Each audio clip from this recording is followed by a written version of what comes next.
Injustice 2 is going to connect with E-League in the future for all the competition. And yesterday, we had our very own King of the Hill tournament with our friends Tyler Lansdowne, Michelangelo, and Katana Prime. And let's not forget that Sub-Zero trailer. But it's not over yet. We've learned a lot and heard a lot about Injustice 2 for the console so far.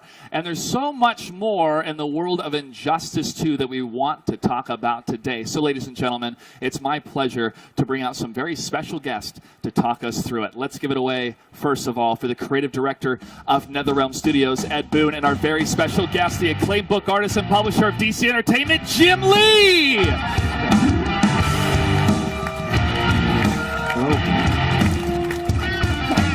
Good to see you, Ed.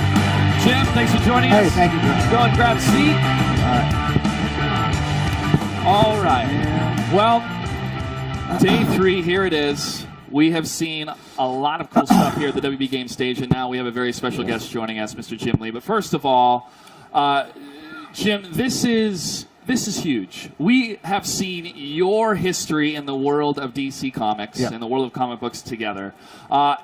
Tell me, what is the Injustice 2 comic book series? Okay, I think Injustice 2 really is the story in between the games. We did a comic book that predated the first game, Gods Amongst Us, and it basically gave the 5-year run-up to the game itself. And then we're doing a comic book that's called Injustice 2, and that basically fills in the timeline between the end of the first game and the beginning of Injustice 2, the coming of Brainiac. And what that allows us to do is really work with NetherRealm and help kind of flesh out the world, do subplots, sub-stories, set things up that people, the gamers, might not know if they didn't read the comic book. So it's a way of doing world building. It's a way of reinforcing the brand, making it feel really real to our readers, the fan base. And selfishly speaking, it gives us an opportunity to try to get gamers into our business to read comic books. Now, this comic book started for Injustice 2 in May, and we have more and more series. Yeah. The issues continue. What can we expect for the future of the Injustice 2 comic book series? So basically, we release a chapter every week in digital formats, about 9 or 10 pages. That's 99 cents. And then we compile those chapters into physical comic books that come out twice monthly. And so I think we're on issue 3 of the physical comic book, and we're on chapter maybe 9 or 10 of the digital book. So, you know, you can buy it on any sort of digital platform, iBooks, iTunes, Kindle, Comixology, DC website. Tom Taylor's been doing a great job. Yes. No, it's awesome. Tom Taylor's the writer. Bruno Redondo is the artist. And they basically work with NetherRealm to work off the continuity they have developed and flesh out and create new subplots and storylines, add characters, set things up that might pay off in the game itself. So, Ed, when it comes to NetherRealm Studios in DC, how do you guys work together in order to lay out the story and to cover what's going to happen in the comics, or what type of time frame will that cover before the game? Then you have the game, then you have the comic, then the game. How does that process work? Exactly. We actually start writing our story, and then we start sharing it with the comic book writers, you know, Tom Taylor, and basically we're in constant discussion about, you know, well, we'd like to, you know, don't kill this guy because we're going to be using him in our game.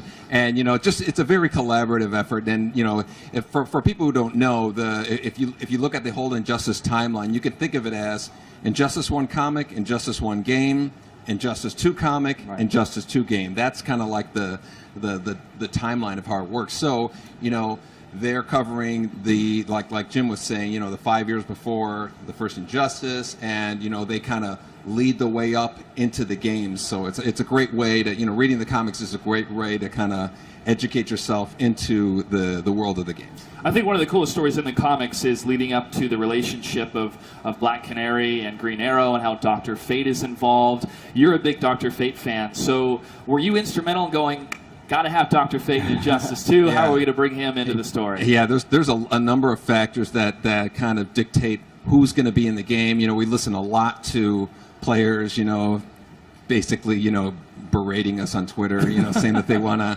character in the game.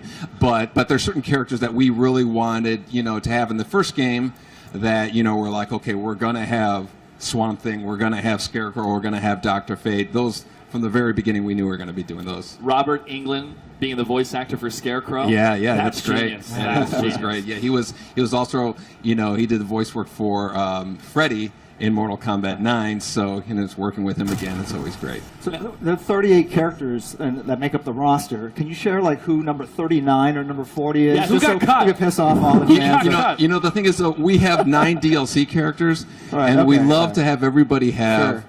hope that Sure. they're going to I be in just like there. creates problems, So if I so. tell number 39, Sure, then sure. we Right. just destroyed somebody's Got it. dreams. All right. Well, hopefully we can spawn some more information later about that. All right, there are any parallels between the game and the comic books? And what I mean by that, Jim, is do you guys see what NetherRealm does with the stories and you go, that's very fascinating, I never thought of a character that way? Or vice versa, you see what Sure. DC's doing and go, we need to get that character to the game. Sure.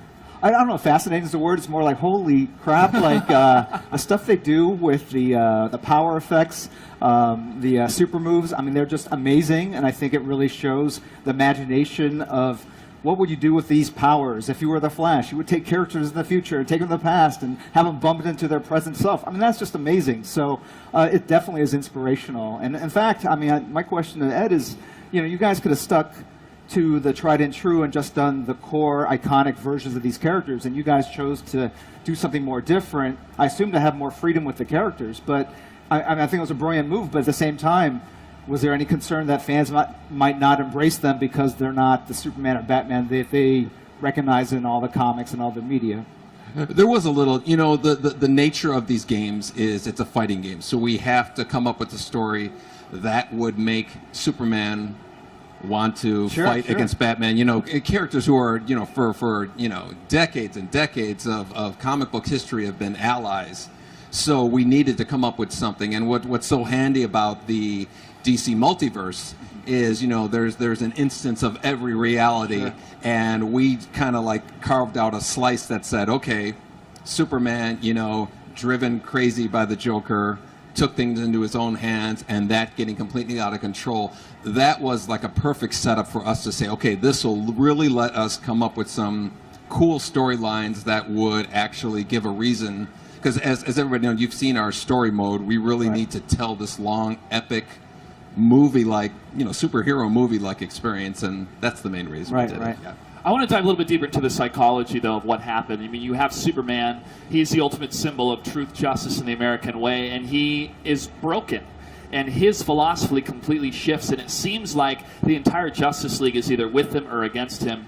Jim, in your opinion, do you feel that the audience, at least fans of comic books and the mainstream audience, really resonates with that for some reason, seeing Superman in a different state and the effect it has on the rest of these heroes that to us is like modern mythology? Yeah, I think Superman really is the bellwether for a superhero, being virtuous, being noble, and when you see a character like that sort of succumb to temptations to basically fall to the dark side, to become a tyrant, to basically crush people to his will, I think it really is the biggest fall from grace that any hero can have.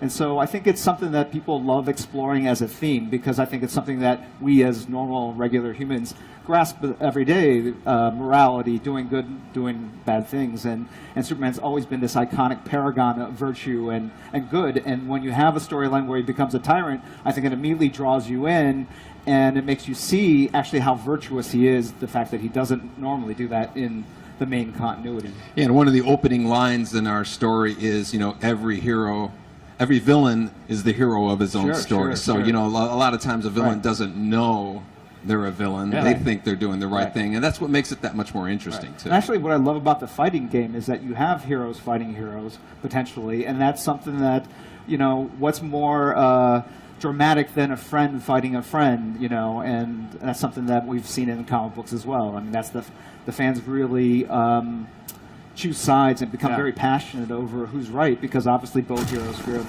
they're in the right.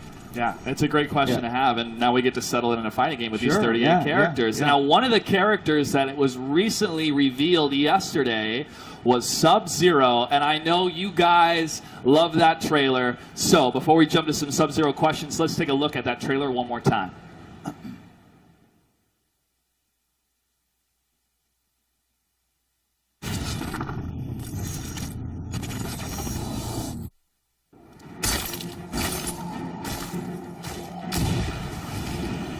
Who is it under the mask? I am Sub-Zero, Grandmaster of the Lin Kuei. That's a first.